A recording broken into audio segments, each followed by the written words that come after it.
The oppressive silence of the asylum is often broken only by the creaking of the old structure, the whisper of the wind through broken panes. But sometimes you feel it's something more. As you stand in what might have been a common area, perhaps a refectory or a day room, you start to notice things that hint at the unsettling occurrences reported by staff over the centuries. It's here that the line between historical fact and chilling folklore truly begins to blur. Imagine the long, dreary nights the wardens and nurses endured, often alone, separated by vast distances from the outside world. It was in these lonely boozers that whispers began to circulate. Tales of unexplained phenomena that defied rational explanation. Doors would inexplicably open and close, faint disembodied voices would drift from empty rooms, and objects would sometimes move on their own. These weren't isolated incidents, but rather persistent occurrences that became part of the asylum's grim lore, passed down from one generation of staff to the next. You can almost feel a cold breath on your neck, even though there's no wind. Just a gentle nudge from beyond, perhaps. A mainstream historical fact is that many long-standing mental institutions, particularly those in isolated locations, developed a reputation for being haunted, fueled by the sheer volume of suffering and death that occurred within their walls. Staff, often overworked and underpaid, were frequently the first to report these strange happenings, attributing them to the restless spirits of former patients. It's easy to dismiss these as mere superstition, but when you spend your life immersed in such an environment, the boundaries of belief tend to shift. You walk into a small, dark room, its purpose unclear, but the air here feels particularly dense, a quirky tidbit. Some accounts from old asylum records describe instances where staff would hear phantom music or the faint sound of singing emanating from locked, empty wings, particularly during late-night shifts. Imagine hearing a lullaby, soft and melodic, drifting from a place where only despair resided. It's unsettling because it suggests a beauty, however fleeting, in a place of such profound ugliness. It makes you wonder if these were echoes of lost moments of joy, or something more sinister trying to lure you in. Honestly, if it were me, I'd probably be requesting a transfer to the less haunted leper colony. Historians still argue whether these spectral tales were a coping mechanism for staff dealing with immense psychological stress, or if they represent genuine, albeit unexplained, paranormal occurrences tied to the tragic history of the asylum. The debate highlights the enduring mystery surrounding such places. You find yourself listening intently, trying to discern any faint sound beyond the gentle hum of your own breath. You feel the hairs on your arms rise, not from cold, but from an almost imperceptible shift in the atmosphere. The whispers are here, all right, if you just listen closely enough. The journey through this decaying asylum now brings you to areas that hint at even darker practices, a grim testament to the often barbaric medical approaches of yesteryear. You step into what might have been an examination room, or, more chillingly, a surgical theater. The air here is stagnant, heavy with the phantom scent of antiseptic and something else. Something metallic and visceral. Scent sends a shiver down your spine, far deeper than mere cold. This is where the true medical horrors unfolded, disguised as progress.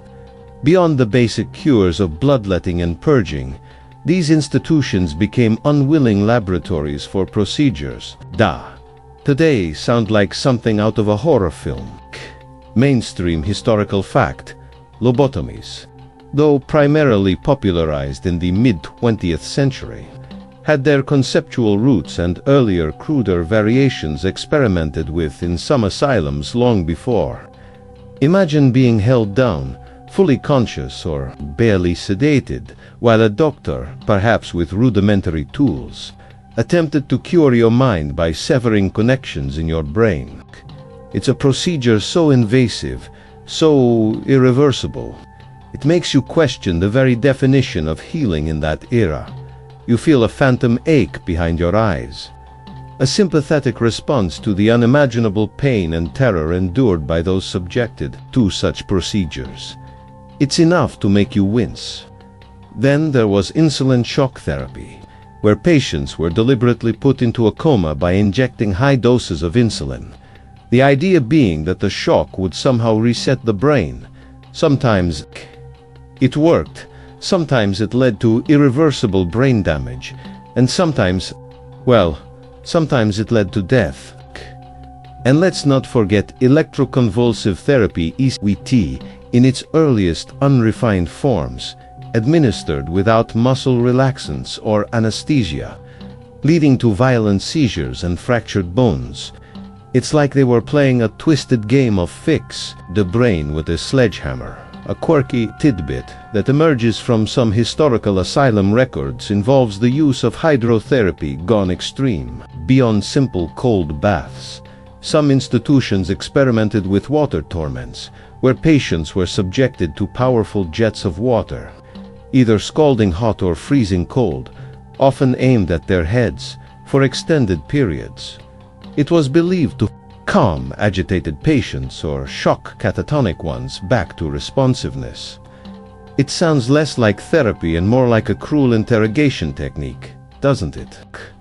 Honestly, if I went to a spa and they offered that treatment, I'd be asking for a refund and possibly filing a lawsuit. Historians still argue whether the medical professionals performing these radical and often destructive procedures genuinely believed in their efficacy, or if they were driven by desperation, a lack of alternative treatments, or even a twisted sense of scientific curiosity.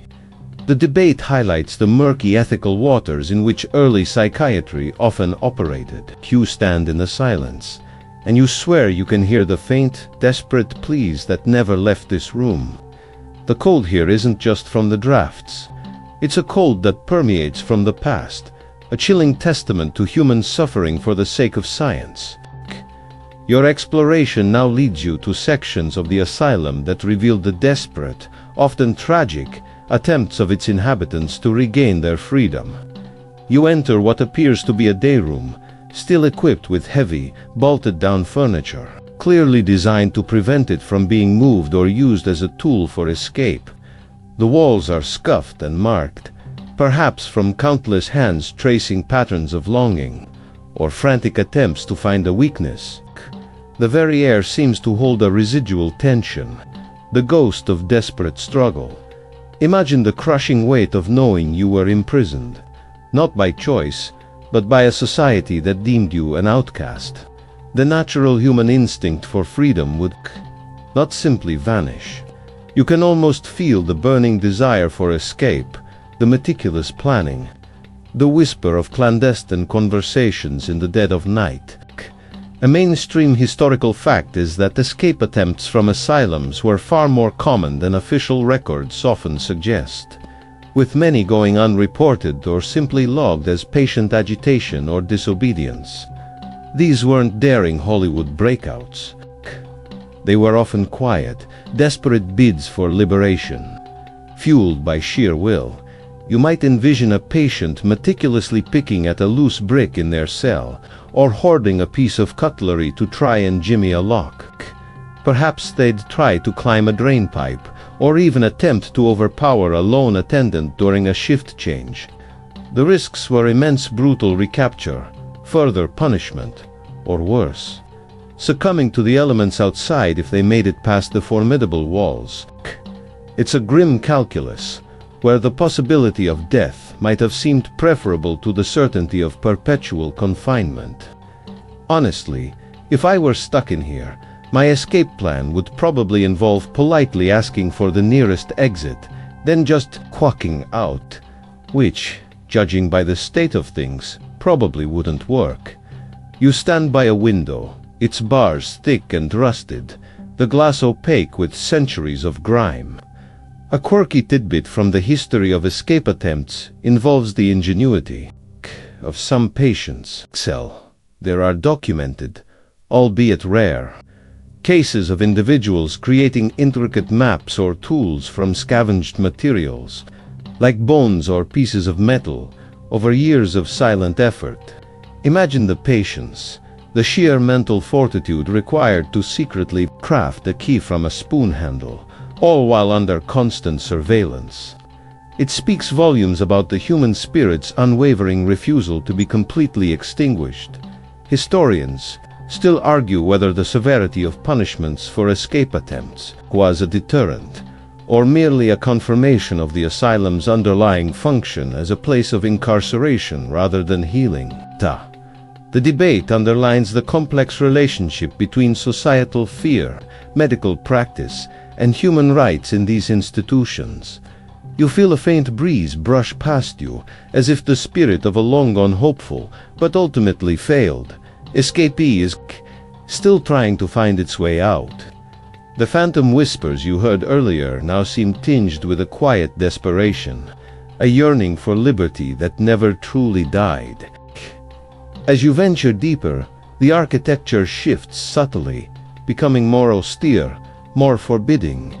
You sense a change in the atmosphere, as if you've entered the domain of those who held absolute sway over the lives within these walls. This section feels imbued with the ghost of power, sometimes wielded with benevolent intent, often with chilling indifference. You're now in the shadow of the asylum's dark figures, the superintendents, the doctors, and the chief wardens who govern this hidden world. Imagine the absolute authority these individuals possessed. For the patients, these figures were their entire universe, arbiters of their freedom, their treatment, and ultimately, their fate.